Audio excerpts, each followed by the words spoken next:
was about cramps. This person said that they regularly get cramps in their legs, and their question was, what is it and what can they do to help it? Do you want me to? I think I've done more than enough this week. Well, you had a few weeks off there. We get asked this question an awful lot about leg cramps. And it is a tricky one because there's no simple answer for leg cramps, and you know, the GPs, if there's any out there listening, they might find the same thing, that patients often complain of leg cramps.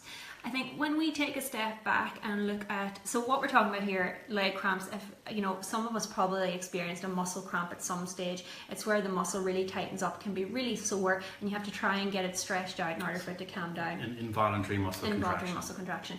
Often happens at night time when people are in bed, and it'll wake them up, and people struggle to sleep with it. They have to get up and start walking around.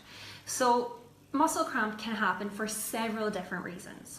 The first, and you know, maybe the most common reason, is as a result of muscle fatigue. So this is when you've done a really heavy session or done exercises or movement or strenuous activity that your muscle group are not used to. So I know after I did those long runs that I did for that Brighton Marathon that I trained for, God almighty, that night my legs would just, even if I went to bend my knee, my hamstring would cramp and I would be screaming. So, but that was a direct result of me pushing my muscles to the end of their capacity. So for patients who maybe were out gardening all day for the first time of the season, or you went on an extra long walk, or you found yourself, you know, busy tidying up in preparation for something happening in the house and you're cramping that night, that's probably a muscle fatigue issue. And often some stretching, and then in a few days that will calm down and it will all settle down.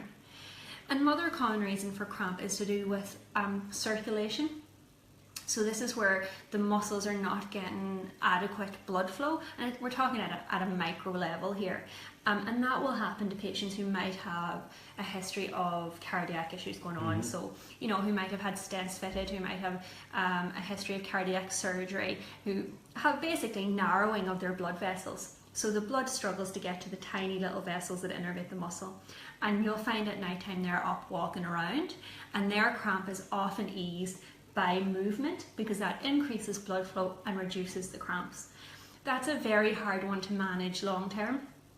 It's one that you probably need to speak to your GP about because it's usually a medical management. I mean, you can get up and move around and that will give you relief short term, but it's usually a circulatory issue that they'll look at different types of medications for, things like that. It's definitely beyond our ability to answer what that is, but it's worth talking to the GP if you have a cardiac history and you're getting cramps. The other thing is dehydration. And again, if patients are come back from holidays and they've been to a hot destination, they'll say, God, the cramp was killing me.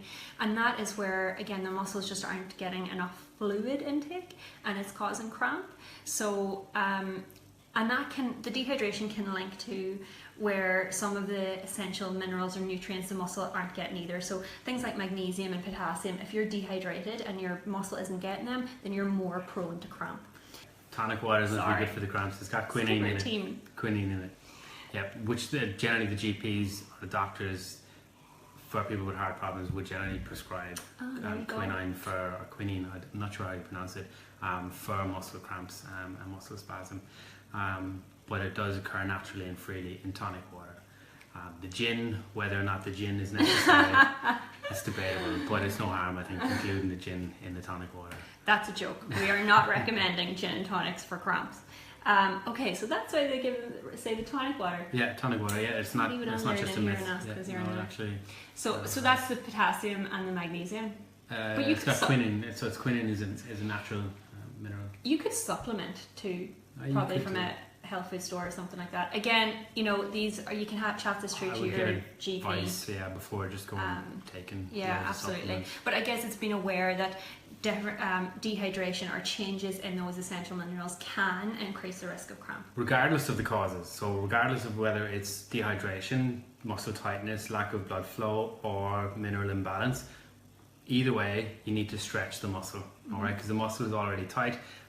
You need to keep stretching it. So if it's your calf, you need to be doing some calf stretches. If it's your hamstring, and again, just Google this.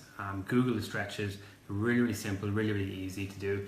but it's doing them a few times during the day to try and set yourself up so that your muscle is starting to get a little bit longer, and it's not as easy for it to go into that cramping state, which you do get at night. So if you find that it's a particular muscle group that's cramping on you, so if it's the front of your thigh, just quickly Google stretches for the front of your thigh. If it's your hamstring, Google stretches for the back of your leg. Calves is another one that cramps regularly. So when our patients come in complaining of it, we send them home with the wee exercises to stretch out the muscle to try and reduce the cramp. So I think, there is a few reasons there. It can be very frustrating and painful, particularly if it's keeping you up at night time. So have a think about those things. Maybe go back to the doctor and talk through the options and see if you can try and reduce your cramp.